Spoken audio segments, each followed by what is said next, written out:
Inox Himachal news में आपका स्वागत है। आप देख रहे हैं हिमाचल दोपहर। आइए जानते हैं क्या है अब तक की बड़ी खबरें। नक्शे से मिट सकता है हिमाचल, सुप्रीम कोर्ट की सख्त चेतावनी। बिजली बोर्ड ने बदली अपनी तकदीर, घाटे से फायदे में आया हिमाचल।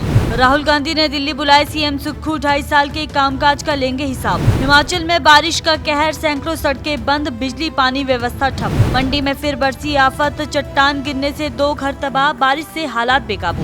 आइए जानते हैं अब खबरें विस्तार से।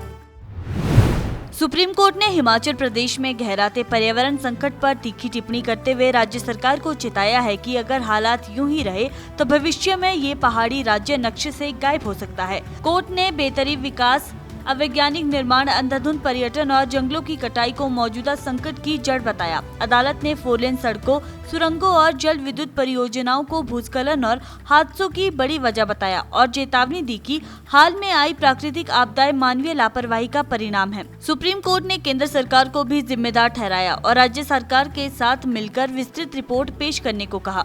ये मामला अब 25 अगस्त को दोबारा सुनाया जाएगा। कोर्ट ने अंत में उम्मीद जताई कि यदि वैज्ञानिक दृष्टिकोण से तुरंत कार्रवाई की जाए तो हिमाचल को बचाया जा सकता है। हिमाचल प्रदेश विद्युत बोर्ड लिमिटेड ने वित्त वर्ष 2024-25 में 315 करोड़ रुपए का शुद्ध लाभ अर्जित कर एक ऐतिहासिक उपलब्धि दर्ज की है। ये न सिर्फ बोर्ड के इतिहास का सबसे बड़ा लाभ है, बल्कि उस परिवर्तनशील दौर का भी संकेत है जहां कभी 3,742 करोड़ के घाटे में चल रहा बोर्ड अब आत्मनिर्भरता की ओर अग्रसर है। परिणाम स्वरूप बिजली की खरीद, वितरण और वसूली तंत्र में बड़े स्तर पर सुधार हुआ है। इस आर्थिक प्रगति का लाभ कर्मचारियों और पेंशनर्स को भी मिला है। उनके कल्याण के लिए 368.89 करोड़ रुपए स्वीकृत किए गए हैं, जो पिछले वर्ष की तुलना में 4 गुना अधिक है।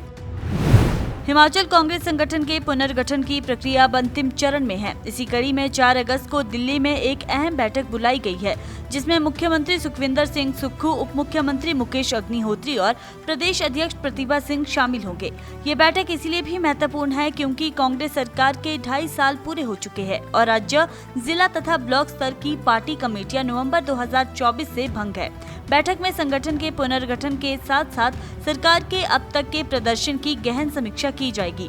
राहुल गांधी खुद मंत्रियों से सवाल कर सकते हैं और सरकार संगठन के तालमेल को लेकर निर्देश देंगे। साल 2027 विधानसभा चुनावों की रणनीति और कार्यकर्ताओं को सक्रिय करने के मुद्दे भी एजेंडे में शामिल है। हिमाचल प्रदेश में बीती रात भारी बारिश ने तबाही मचाई है। 2 अगस्त सुबह 10 बजे तक राज्य में 4 नेशनल हाईवे समेत 367 सड़कें भूस्खलन और जल प्रभाव से बाधित हुई है। 747 बिजली ट्रांसफार्मर और 249 जल आपूर्ति योजनाएं अब भी प्रभावित है। लगातार बारिश के चलते ऊना में 2 अगस्त को सभी शिक्षण संस्थानों को बंद रखने के आदेश दिए हैं। वहीं चंबा में भी 2 अगस्त को स्कूल और आंगनबाड़ी केंद्र बंद रहेंगे। चंबा के भरमौर पठानकोट NH पर जांगी के पास भारी भूस्खलन के कारण यातायात पूरी तरह रुका हुआ है। कुल्लू की मलाना घाटी में भी भारी नुकसान हुआ है। मलाना नाले में आई बाढ़ ने हाइड्रो कंपनी के अस्थायी बांध को बहा दिया, जिससे कई मशीनें और वाहन बह गए हैं। मौसम विभाग ने 2 और 3 अगस्त के लिए येलो अलर्ट जारी किया है और 4 और 5 अगस्त को हल्की बारिश के आसार जताए हैं। शिमला मौसम विज्ञान केंद्र ने अगस्त से सितंबर तक सामान्य से अधिक वर्षा की चेतावनी दी है। मानसून के चलते मंडी जिला लगातार प्राकृतिक आपदाओं की चपेट में है। 1 अगस्त दोपहर ग्राम पंचायत ओट के फागू गांव में एक बड़ा हादसा टल गया, जब पहाड़ी से अचानक एक विशाल चट्टान गिरने से 2 घर पूरी तरह क्षतिग्रस्त हो गए। राहत की बात ये रही कि घटना के समय घरों में मौजूद लोग पहले ही बाहर निकल आए थे, जिससे जान माल का नुकसान नहीं हुआ। घटना के तुरंत बाद ग्रामीणों ने प्रशासन को इसकी सूचना दी। प्रशासन की टीम ने मौके पर पहुंचकर प्रभावित परिवारों को सुरक्षित स्थानों पर शिफ्ट किया। गांव के लोगों ने बताया कि चट्टान काफी भारी थी और घरों को गंभीर क्षति पहुंची है।